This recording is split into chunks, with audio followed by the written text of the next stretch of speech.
kira-kira ada nggak fenomena yang lain Kiai, terutama persoalan galau ini, kemudian bisa membaca sholawat itu?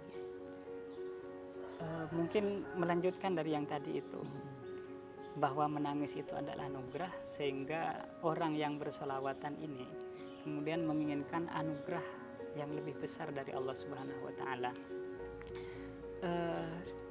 Dulu ketika zamannya Kanjeng Nabi, itu ada seseorang dari Syam. Beliau datang kepada Kanjeng Nabi, "Wahai Rasulullah, ayah saya ingin melihat engkau." Kemudian Rasulullah menjawab, "Bawa ayahmu ke saya, datangkan." Tetapi orang ini menjawab, "Ayah saya ini sudah sepuh Rasulullah, tidak bisa melihat." Dan kita tahu bahwa dari Syam ke Mekah itu sejauh sekitar 2000 km. Jauh sekali. Iya. Syam itu kalau sekarang kan Syria, Damaskus, Syria, Lebanon, Yordan, Palestina itu masuk Syam. Sehingga jarak dari Syam ini menuju ke Saudi Arabia, baik itu Mekah atau Madinah, itu sekitar 2000 km.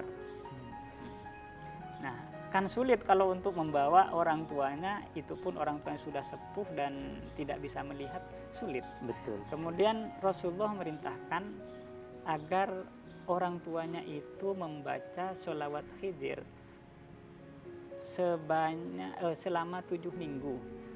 Selama 7 minggu disuruh membaca sholawat Khidir. Dan ternyata apa yang terjadi?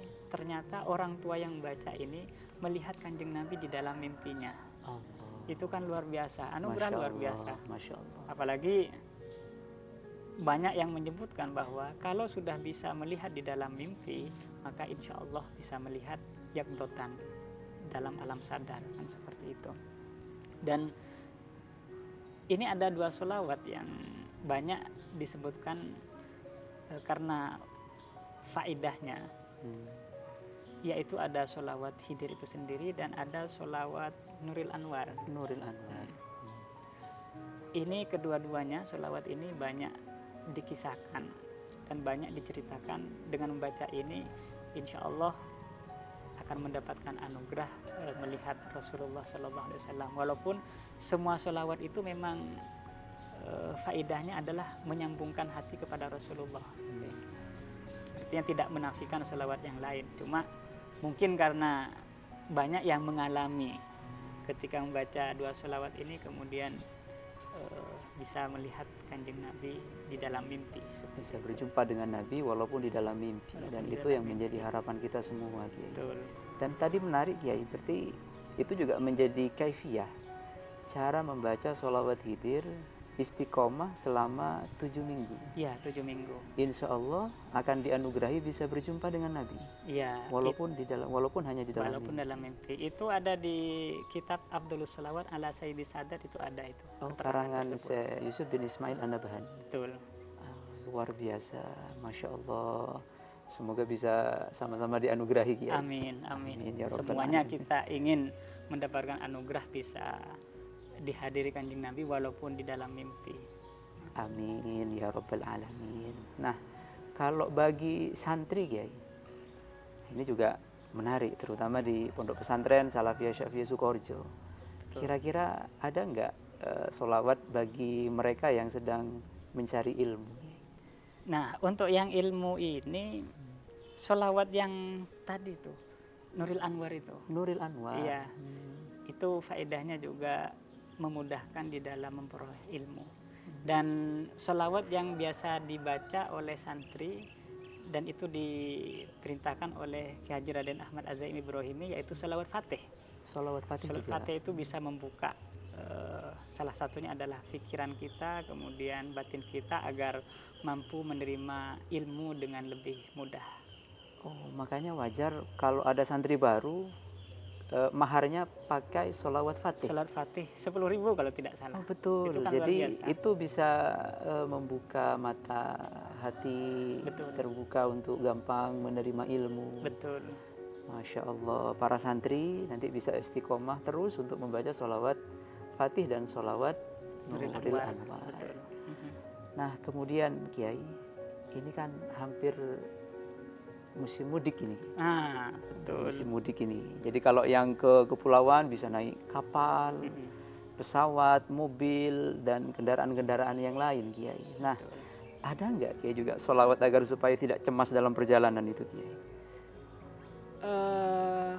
Kalau ada orang yang cemas, naik sepeda motor takut begini, naik mobil takut begitu, naik kapal, naik pesawat itu takut, itu bisa baca sholawat munjiat sebenarnya. Sholawat munjiat. Sholawat munjiat.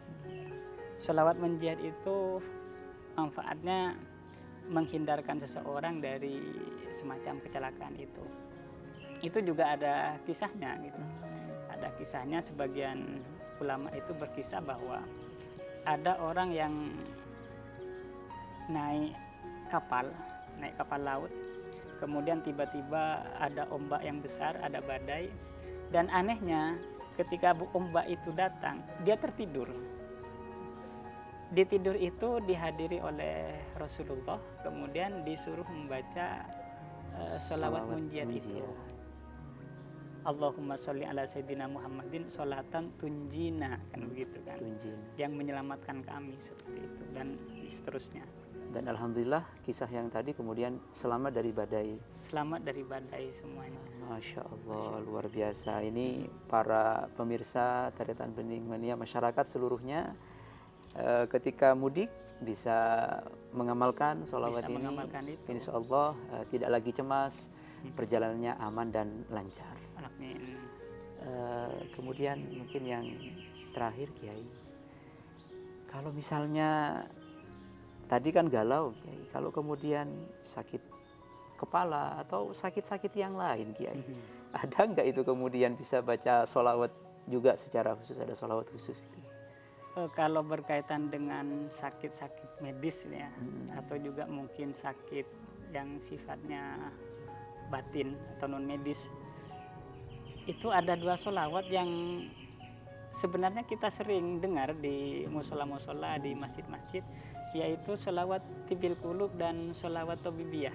Sholawat tobibiyah. Iya, itu kan dari maknanya saja kita sudah tahu bahwa ini untuk obat, baik itu obat sakit fisik ataupun non fisik. Wa jasadi wa ruhi.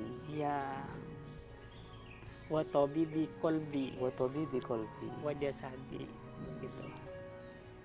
Jadi penyakit medis ataupun non medis itu insya Allah bisa disembuhkan dengan istiqomah membaca sholawat tobibiyah dan sholawat tibil qulub.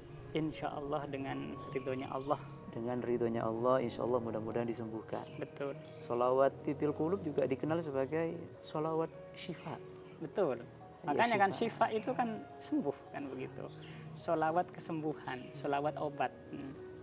Kalau di majelis kami, Kiai, di Bening ataupun di majelis sholawat Sukaraja, itu biasanya istiqomah kita baca setelah acara selesai. Ya harapannya mungkin seluruh penyakit fisik, penyakit batin dan sebagainya bisa tersembuhkan dengan sholawat tibil qulub atau sholawat syifa yang kita baca itu, Kiai. Betul sekali. Allah, Masya Allah, luar biasa sekali. Sahabat-sahabat sekalian, para pemirsa, sudah banyak beberapa ulasan yang disampaikan oleh beliau Al-Mukarram Dr. Kiai Haji Muhammad Khalil Abdul Jalil MPDI. Untuk selanjutnya kami ucapkan terima kasih, jazakumullah, Kiai. Sama-sama. Mudah-mudahan bisa menjadi tambahan ilmu kepada semua pihak, masyarakat dan sebagainya. Ya, dan juga mudah-mudahan saya juga istiqomah mengamalkan. Amin. Bukan amin, hanya menyampaikan. Amin ya Rabbal Alamin. Nah, yang paling terakhir, Kiai, mungkin ada yang ingin disampaikan kepada seluruh Taretan Bening Mania, masyarakat, jamaah, khususnya kaula muda, bagaimana kemudian menjaga konsistensi, istiqomah dan sebagainya. Baik, kepada seluruh masyarakat Bening Mania, kaula muda, dan seluruh yang mendengarkan acara pada hari ini, sholawat itu merupakan obat bagi kita, apakah itu obat batin ataukah itu obat dohir dari berbagai permasalahan, dari berbagai macam perkara. Artinya para sahabat tidak perlu ragu dan tidak perlu putus asa selama masih ada anugerah Allah yang bisa dilimpahkan kepada umat manusia, maka apalah yang tidak mungkin. Oleh karena itu, tetaplah optimis dan tetaplah bersolawat. Alhamdulillah, luar biasa. Sekali lagi terima kasih kami ucapkan Kiai atas berbagi ilmunya, mudah-mudahan barokah manfaat Kiai.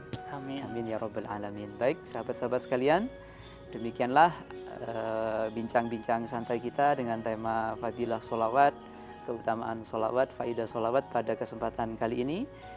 Mudah-mudahan barokah manfaat, dan akhirnya dari kami, al-afwa minkum, Allahumma hdina shiratal mustaqim. Wassalamualaikum warahmatullahi wabarakatuh. Waalaikumsalam warahmatullahi wabarakatuh.